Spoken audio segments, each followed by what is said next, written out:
সুকান্ত, বেশিরভাগ আসনেই তো বিজেপির এগিয়ে থাকার খবর এখন পর্যন্ত আমরা পাচ্ছি। চূড়ান্ত ফল পেতে ঠিক কতটা সময় লাগতে পারে সে বিষয়ে জানাবেন। একই সাথে ভবানীপুরে মমতা শুভেন্দু লড়াইয়ের সবশেষ তথ্য কি রয়েছে আপনার হাতে? যেমন ভবানীপুরের কথাটা আগে বলি, যেহেতু হাই প্রোফাইল এবং হাই ভোল্টেজ আসন, ভবানীপুরে মমতা বন্দ্যোপাধ্যায়ের যে জয়ের ব্যবধান সেটা কমে 5,000-এ এসেছে। অর্থাৎ শুভেন্দু অধিকারী কিন্তু তার ঘাড়ে নিঃশ্বাস ফেলছে।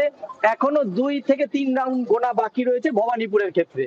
অন্যত্র যেটা যে বিষয়গুলো রয়েছে, যেটা এখনো পর্যন্ত 39টি আসনে জয়লাভ করেছে, তৃণমূল মাত্র 15টি আসনে জয়লাভ করেছে এবং অন্যান্য যারা দল রয়েছে তারা 6টি আসনে জয়লাভ করেছে। এখনো পর্যন্ত এগিয়ে রয়েছে 200টিরও বেশি আসনে বিজেপি এগিয়ে রয়েছে, মাত্র 71টি আসনে এগিয়ে রয়েছে তৃণমূল কংগ্রেস। আপনি যেটা আরেকটা জিনিস জিজ্ঞেস করলেন যে কতক্ষণে রেজাল্ট জানা যাবে, এই রেজাল্ট জানতে রাত হবে, গভীর রাত হতে পারে।